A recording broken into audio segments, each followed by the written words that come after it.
Hello students, this is your science teacher Shikha and science third के chapter 13 में आज हम पढ़ने वाले हैं लाइट, साउंड एंड फोर्स का चैप्टर, जिसमें सबसे पहले हम चैप्टर की एक्सप्लेनेशन पढ़ेंगे। उसके बाद हम चैप्टर की एक्सरसाइज को सॉल्व करेंगे, जिससे आपको कंप्लीट चैप्टर का कॉन्सेप्ट अच्छे से समझ में आ जाए।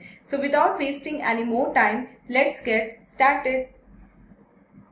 So students, this is our today's chapter number 13, and the name of the chapter is light, sound and force. इस चैप्टर में पढ़ेंगे लाइट, साउंड एंड फोर्स के बारे में। तो चैप्टर एट ए ग्लांस में देखते हैं आज हमें कौन कौन से टॉपिक इस चैप्टर में कवर करने हैं। Knowledge of light, shadow, knowledge of sound and force, ये सारे टॉपिक आज हम अपने इस चैप्टर में कवर करेंगे। मेन चैप्टर स्टार्ट करने से पहले इंगेज सेक्शन में देखते हैं आज हमें कौन सी एक्टिविटीज परफॉर्म करनी है। फर्स्ट एक्टिविटी है tick the box below the pictures which show are source of light energy. अब आपको इनमें से उन बॉक्सेस के आगे, उन पिक्चर्स के नीचे जो बॉक्सेस हैं उनमें टिक लगाने हैं जो सोर्स ऑफ लाइट है। एंड सेकेंड एक्टिविटी में आपको क्या करना है, tick the box below the pictures which show are source of sound energy. Sound energy का जो सोर्स है उन पिक्चर्स पे आपको टिक लगाना है। तो चलिए मेन चैप्टर रीडिंग स्टार्ट करते हैं। दिन में जब एनफ लाइट होती है तो हम अपने आसपास की सभी चीजों को क्लियरली देख पाते हैं, लेकिन रात के समय क्या आप अंधेरे कमरे में टेबल पे रखी हुई बुक को देख सकते हैं? क्या आप इसको क्लियरली देख पाते हैं? नहीं। क्यों?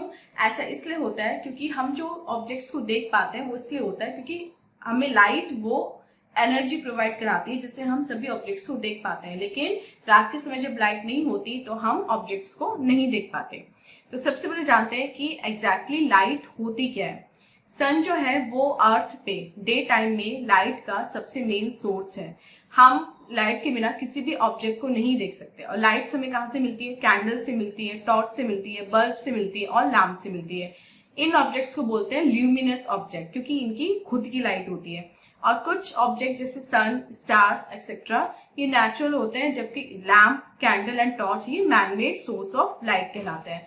मोस्ट ऑफ द ऑब्जेक्ट हैं वो उनमें लाइट नहीं होती, जैसे ट्रीज, चेयर, टेबल, बुक, इनमें लाइट नहीं निकलती, इनसे लाइट नहीं जलती, तो इसलिए इनको बोलते हैं नॉन ल्यूमिनस ऑब्जेक्ट। और नॉन ल्यूमिनस ऑब्जेक्ट को हम तब देख सकते हैं जब इनके ऊपर लाइट पड़ती है।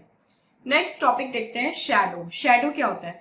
परछाई, जिसको हम हिंदी में बोलते हैं। शैडो तब फॉर्म होती है जब जिस सोर्स से लाइट आ रही है सडनली उस सोर्स से और जहां पे वो लाइट गिरनी है उसके बीच में कोई और ऑब्जेक्ट आ जाए। जो सोर्स ऑफ लाइट है उसका जो पाथ है वो ब्लॉक हो जाए या डिस्टर्ब हो जाए, तब जो है हमारी शेडो बनती है। और शेडो जो है वो मॉर्निंग में लॉन्गर होती है और इवनिंग में वो शॉर्टर होती है। और हमेशा वो सोर्स जो लाइट है उसके अपोजिट साइड फॉर्म होती है और वो ऑब्जेक्ट से बड़ी भी हो सकती है उसकी शेडो एंड छोटी भी हो सकती है। Next is knowledge of sound. हम डेली लाइफ में बहुत सारी साउंड सुनते हैं, जैसे chirping of birds, barking of dog, ringing of door bell या फिर बच्चों के चिल्लाने की आवाज। लेकिन what actually is sound? Sound actually है क्या? साउंड एक एनर्जी की फॉर्म है। लिविंग और नॉन लिविंग दोनों तरह की जो ऑब्जेक्ट्स हैं ये साउंड प्रोड्यूस कर सकते हैं। ऑलमोस्ट जितनी भी चीजें हैं हमारे सराउंडिंग में उनमें कोई ना कोई साउंड होती है। और साउंड कैसे प्रोड्यूस होती है? साउंड प्रोड्यूस होती है वाइब्रेटिंग ऑब्जेक्ट से। कुछ साउंड्स हमें सुनने में अच्छी लगती हैं, वो प्लेजेंट होती हैं, जबकि कुछ साउंड्स ऐसी होती हैं जो हमें सुनने में अच्छी नहीं लगती, अनप्लेजेंट साउंड्स होती हैं, जिनको हम बोलते हैं नॉइज। शोर शराबा होता है वो, और वो हमारे ईयर्स के लिए हार्मफुल होता है। नेक्स्ट टॉपिक पढ़ते हैं फोर्स। फोर्स क्या होता है? फोर्स यानी कि किसी चीज को फोर्स लगाना, धक्का लगाना। A force is a push or pull that causes an object to move or stop moving. किसी भी ऐसे एक्शन से कोई ऑब्जेक्ट अगर वो नहीं चल रहा है, वो अगर चलने लगता है या वो चल रहा है तो वो रुक जाता है, तो हम बोलते हैं कि हमने उस ऑब्जेक्ट पे फोर्स अप्लाई करी है। जब भी आप अपनी कबर्ड का डोर खोलते हैं तो आप क्या करते हैं? आप फोर्स लगाते हैं, और ऐसे ही आप वापस उसको क्लोज करने में भी फोर्स लगाते हैं।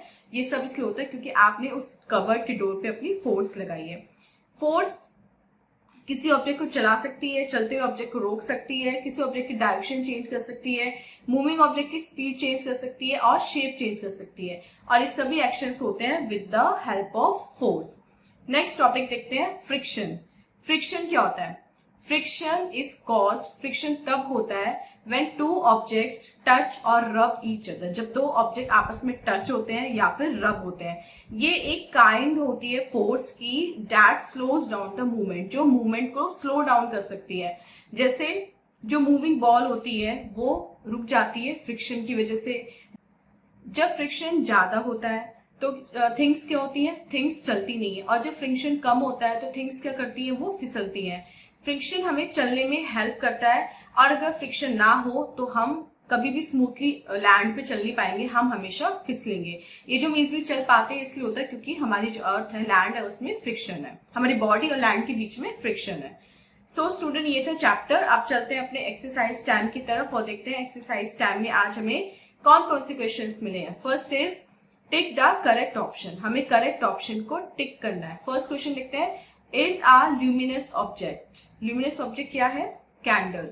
Second, is a non luminous object, non luminous object है इसमें से table. Third, travels faster than sound, light, and this is can move objects, force. B, fill in the blanks. Me move many things by push or by pushing or pulling them. By pushing or pulling. Second, the is the main source of light on the earth, the sun. And third, we can see non-luminous objects when light falls on them. So student, this was a chapter, this was the exercise. I hope आपको complete chapter with exercise अच्छे से समझ में आ गया है। And this was our today's video. मिलते हैं अपनी next video में इससे next chapter के explanation के साथ। Till then आप अपना बहुत बहुत ध्यान रखिएगा and bye bye.